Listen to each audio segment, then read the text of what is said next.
What's going on, guys? Winner Kills here. We are back with another deck profile video. Today I'm joined with TJ, who ended up getting 7th place at the Toronto Regional this past Saturday. And what deck did you play? So I ended up playing the Spright deck, best deck of the format. Deck's insane. Love it. It's so much fun to play. Awesome. So you obviously did very well. Show us your list. Alrighty, so I play the 3 copies of Diva. This is pretty standard at this point. Some people like the Nimble cards, which I also play 2 copies of Nimble Beaver.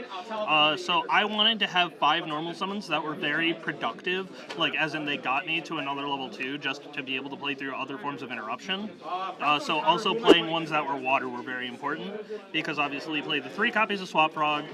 This card's absolutely insane, being able to make Toad. It's a decent normal summon, although it's better as an extender when you draw multiples of these or something like that. Then you play the 1 dupe, the 1 Ronin. Yeah, the dupe is a little questionable to some people. The reason why I'm playing it will make more sense when we get to the extra deck. So then for Sprites, we're playing 3 blue, 3 jet, as you should. 2 red. 2 red seemed like the correct number because 1, it's just a good extender. 2, it's a monster negate, which is huge. The 1 copy of Carrot. Then I also decided to play the 1 copy of Pixies. So I wanted more extenders because there were times where I just felt like I open a red or a blue or something like that and just don't have enough gas to get the engine going. So playing the Pixies was as an extra name was really good. It's obviously one of, so you're not sitting there having multiple of the same names in your hand. And the attack boosting effect actually came up once at the regional. Nice. Then I played 1 copy of Evil Hero Infernal Prodigy and 1 copy of Kaliga Clawcrow. So this was kind of the same lines of I just wanted extra extenders, so these 3 were all one-ofs that just didn't conflict with each other. Nice. Then we're playing Hulk, so we play 1 Plague Spreader. For hand traps, we played 3 Ash. This card was subpar all day. The best thing it did for me was negate a gigantic Sprite in my round 8.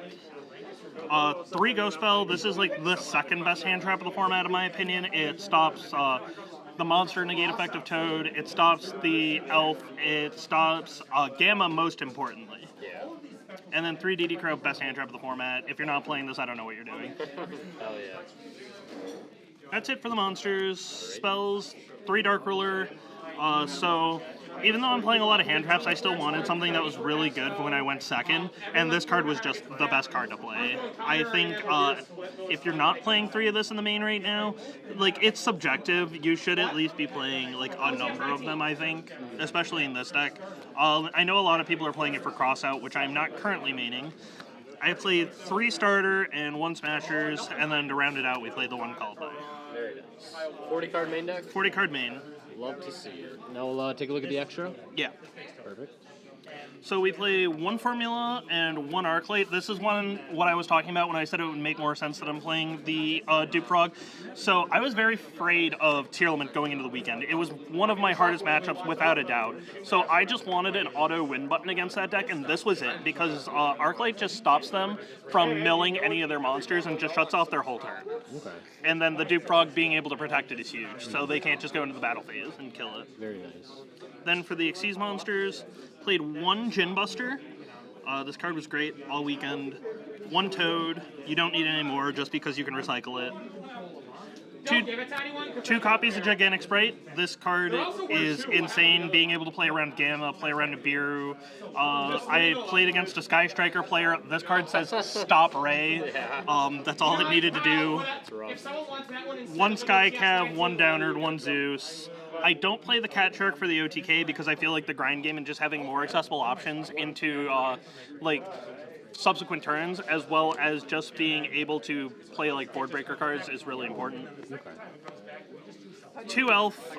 This card could arguably go up to 3. This card is really insane, just being able to bring back stuff like Toad, but 2 was good for the weekend.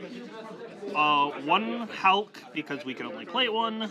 This card being able to tag out into the formula, get you the extra draw, and then go into the Arclight play was huge for me. one area, I know a lot of people are not playing this card. This card is very insane, especially in the mirror match. Being able to steal opposing swap frogs, being able to steal opposing copies of Toad. Like, I did steal a couple of Toads on Sunday when I played. It was just a really good card all day long. And then, like, between the fact that you're playing Dark Ruler and stuff, or the fact that a lot of other Spright decks are trying to revive their Hulk off of their Elf, being able to steal their Hulk with this and go into my copy of Access Code was huge. So then we were playing the 1 Dark because this card's just insane in the mirror, stealing blues, stealing jets, whatever, and then the Access Code. The side deck is where we get spicy. So we're playing the 3 crossout because we hate losing to Dark Ruler and we hate losing in the mirror match, so just being able to call anything in the mirror match is insane. 3 Foolish Return, like I said, I was very afraid of Tearlament going into the event on Sunday as being my worst matchup, and this just acts as like your 7th through 9th copies of Bell and Crow. Yeah.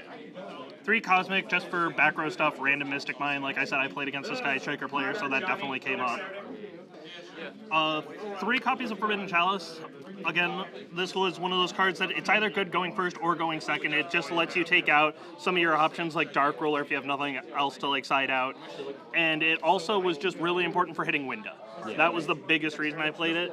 And then 3D Barrier. So in the mirror match, this stops you from getting Zeused. And against Tearlaments, obviously, this is just another card that can be a blowout card, especially if they see something like a Dark Ruler. Yeah. Awesome, awesome. So my matchups for the weekend, I have them written down. Love to see that. So round 1, I played against Pure Mech Knight. Shout out to my boy Jay, you've seen him on the channel. Got a lot of playtesting in against that deck, so I knew exactly what I was doing. Round 2, I played the mirror. I lost the mirror 1-2. He just outgrinded me game 3. It was pretty insane. Round 3, I played Sky Striker. I won that matchup 2-0 because obviously Gigantic Sprite's insane. It says Ray can't summon itself from the graveyard. That's literally all I need to do. Auto wins that match, TBH.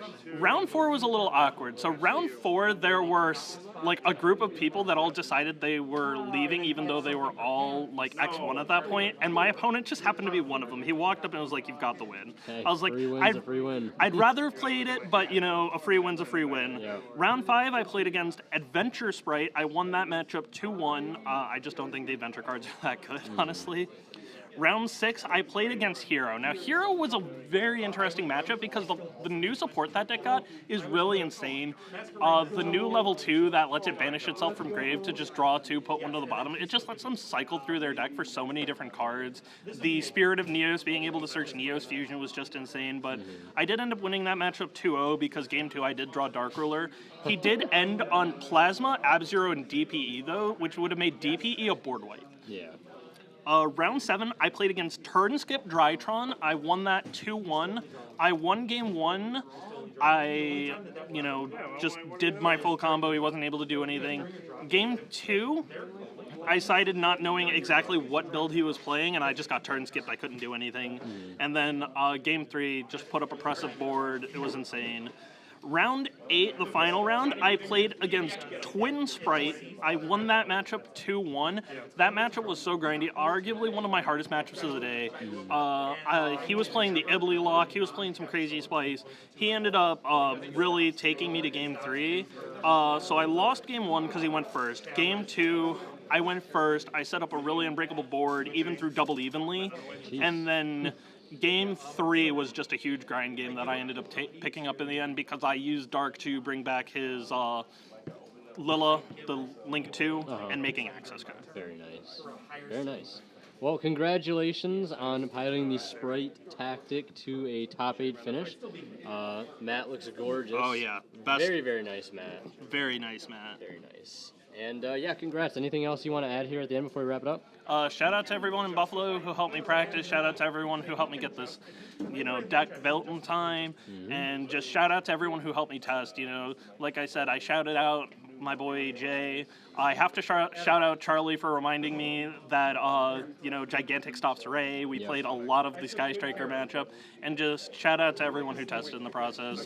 Connor here, who got his wonderful 4-0 today, helped me test the Tearlament matchup. So yes, sir. All right. Well, thank you very much for the profile. Thank you guys so much for watching. As always, Winner Kill signing out. We'll see you guys in the next one.